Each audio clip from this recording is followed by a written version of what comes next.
Hello guys, तो सभी को जय हिंद। तो आज 21 दिसंबर और सुबह के अभी बज चुके हैं 5।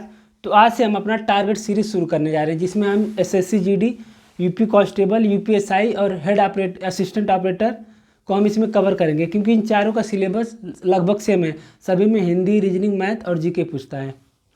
तो हम डेली टारगेट सीरीज में क्या करेंगे, अपना एक डायरी बनाएंगे और सुबह उठने के बाद सबसे पहले हमें आज दिन में क्या क्या पढ़ना है, क्या क्या करना है, वो सब इस डायरी में लिख लेंगे, क्योंकि ये बहुत ज़रूरी है। क्योंकि इसके बिना हमारी पढ़ाई नहीं हो पाएगी। जब तक हम अपने आप को एक टारगेट नहीं देंगे तब तक हम पढ़ ही नहीं पाएंगे ढंग से।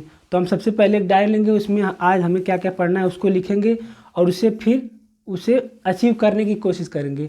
और फिर शाम को हम उसे एनालिसिस करेंगे कि हमारा क्या क्या अचीव हुआ, क्या क्या नहीं हुआ। तो मेरी ये एक डायरी है, तो इसमें मैंने अपना आज का टारगेट लिख लिया है। तो हमारा आज का टारगेट क्या है, पहले हम सबसे पहले उठाएंगे हिंदी, और हिंदी में हमें पढ़ना है, आज क्रिया पढ़ेंगे। इससे पहले मैं पढ़ चुका हूँ, तो आज हिंदी में हम क्रिया पढ़ेंगे।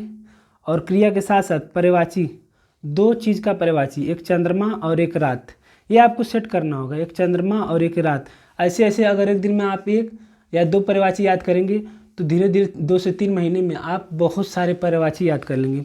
उसके बाद हम 50 विलोम और 50 मुहावरों को कवर करेंगे। फिर मैथ में हम 50 क्वेश्चन परसेंटेज के लगाएंगे, मतलब प्रतिशत के 50 क्वेश्चन करेंगे और एक क्लास लेंगे, जो भी अपना क्लास चल रहा है।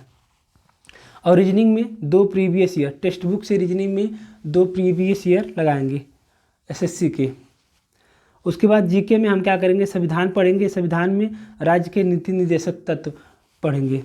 और हिस्ट्री में गांधी जी के बारे में पढ़ेंगे। और मैप यानी खान सर का जो मैप का क्लास होता है, वर्ल्ड मैप, उसको कवर करेंगे, जिसमें हम यूरोप के बारे में आज पढ़ेंगे। और साइंस में फिजिक्स, क्योंकि रेडियो ऑपरेटर में फिजिक्स पूछता है। उसके बाद अगर टाइम बचा तो उसके बाद एक सबसे इम्पॉर्टेंट यूपीएसआई का प्रीवियस ईयर का एक सेट लगाएंगे। और उसके बाद अगर रिवीजन, अगर टाइम बचा तो कुछ और पढ़ेंगे, नहीं तो इतना बहुत है। टारगेट देने का मेन मतलब ये है कि इससे हमारी पढ़ाई अच्छी होगी, क्योंकि बिना टारगेट का आज पढ़ते हैं, कभी नहीं पढ़ते हैं। तो इससे अगर किसी एक को भी मदद मिल जाएगा तो बहुत अच्छा होगा।